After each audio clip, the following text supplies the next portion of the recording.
ไปรัวด้านหน้าก็พี่น้องเข้าไปขับไปด้านหน้าเลยก็เนาะสวัสดีสวัสดีบรรยากาศยามสวยๆพี่น้องเวลา 12 โมงพี่น้องหลังจากเข้ามาจากเวียงจันทน์เนาะดีเราจะไปเบิ่ง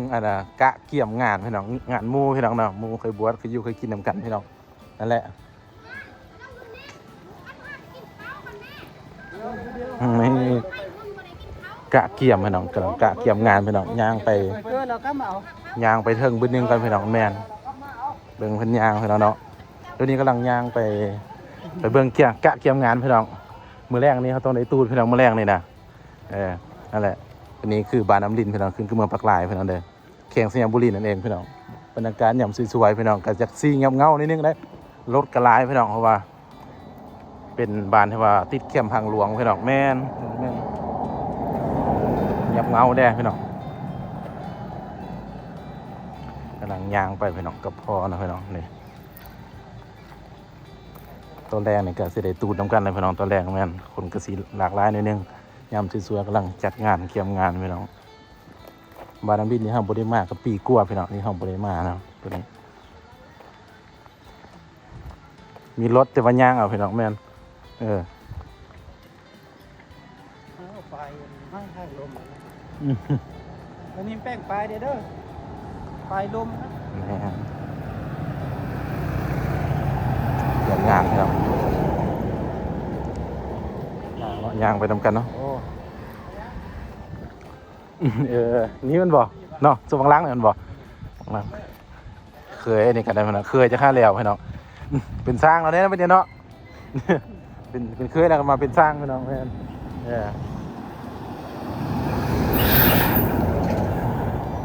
ไปพี่น้องย่างไปทำกันพี่น้องตัดคัดตัดต้อนผุนออกไป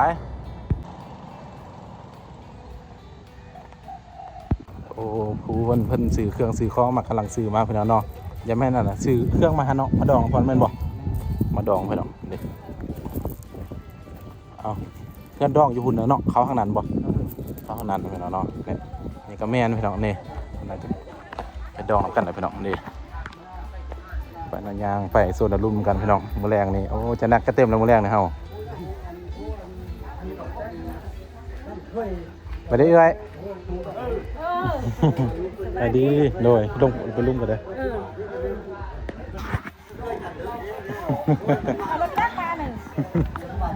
จังดีแห้งย่างอันนี้นะพี่น้องฟองไฟอะไรพี่น้องย่างไปเบิ้งด้านลุ่มน้ำกันพี่น้องก็มียังแดอยู่ด้านลุ่มพี่น้องคือแบบเสี่ยงตุ๊บตับคือซิตี้ดิก็ซิตี้นี่แหละพี่น้องด้านลุ่มกันพี่น้องแม่ป้าสุดยอดไปดีไอเด้อไปดีไปด้านลุ่มพี่น้องด้านลุ่มกันพี่น้องด้านลุ่มกันมียังแดด้านลุ่มนะเพลงนี้ติลิกซิตแน่นอนแล้วบ่เพลงนี้นะนี่ก็งานพี่น้องเป็นงานดองงานนึงพี่น้องที่เขาไปได้เขาต้องไปเบิ้งไม่ขั่วแล้วปิดเนาะแมนปาดมาแล้วพี่น้องเบิ้งขนาดพี่น้องเบิ้งผักควันพี่น้องผักควันแล้วก็ไปรัวข้างหน้าหน่อยนึงก็พี่น้องแมน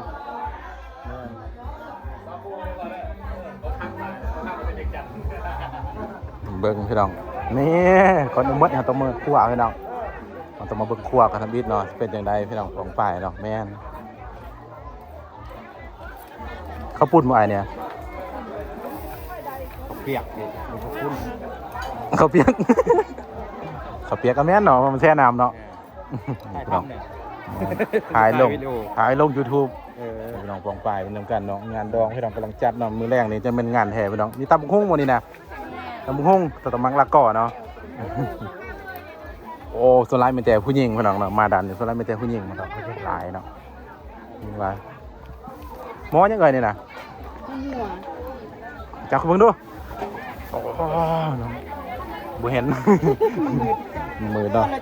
นี่เลยโอ้กำลังขวบของกินพี่น้องจะเป็นอาหารการกินพี่น้องเป็นงานดองพี่น้องแม่นนี่ขวบของกินหลายโซนแล้วไม่แต่ผู้หญิงเนาะโซนนี่อยู่ข้างหน้าไม่แต่ผู้ชายพี่น้องแม่น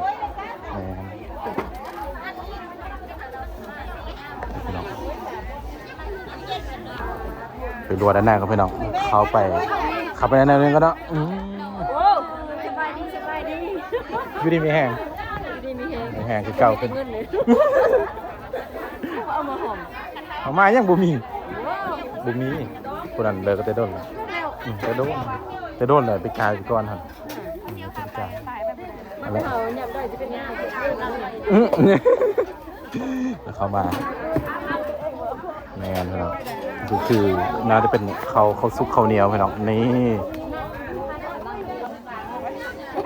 มาด้านนี้ก็พี่น้องเห็นยังน้อนี่นะมียังอันนี้นะมันฝรั่งพี่น้องแต่กินอยู่เล่าวก็ได้เนาะ มันฝรั่งพี่น้องนี่เล็กๆเด็กน้อยว่าเขาผู้แก่พี่น้องเต็มเนาะเนาะมีแต่ผู้ยาผู้หญิงพี่น้องด้านนี้จ้ะมีแต่ผู้หญิงนอนด้านหน้ามีแต่ผู้ชายแม่นพี่ยังบุยกองตี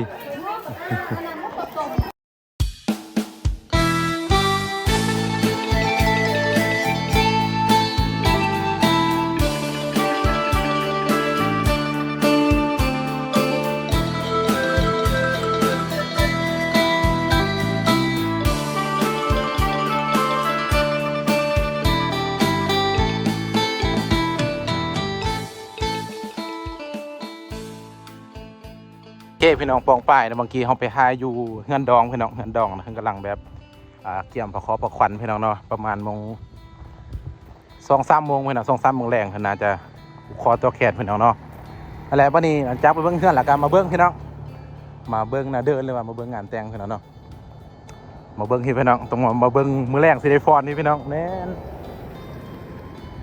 มาเบิ้งงานแต่งพี่น้องเนาะนี่บนทางเขากาประดับประดาไปด้วยดอ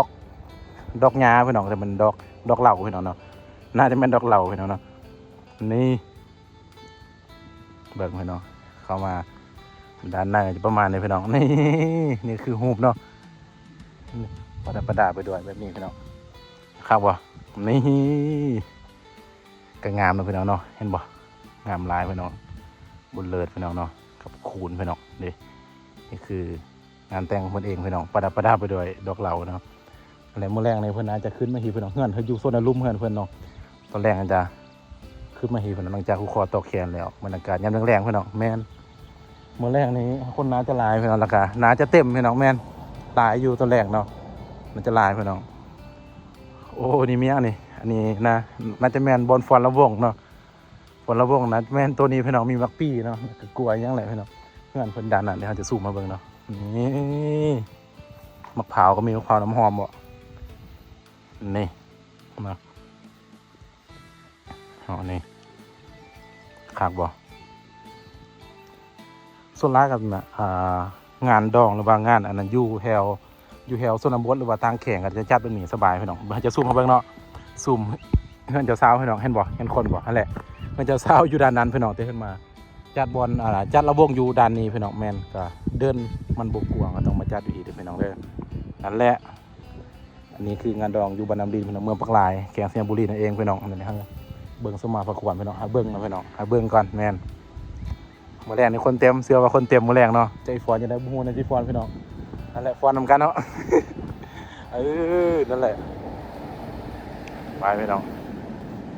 ย่างกลับพี่น้องนำมาให้เบิ้งบรรยากาศซึ่งพี่น้องตอนแรกนี่คนแห้งสิร้ายกว่านี้เด้อตอนแรกเลยตอนแรกนี่แบบคนจะเข้ามานั่งเต็มงานเลยเนาะตอนแรกนี่เบิ้งนี่บ่ประดับประดาไปด้วยดอกเราครับบ่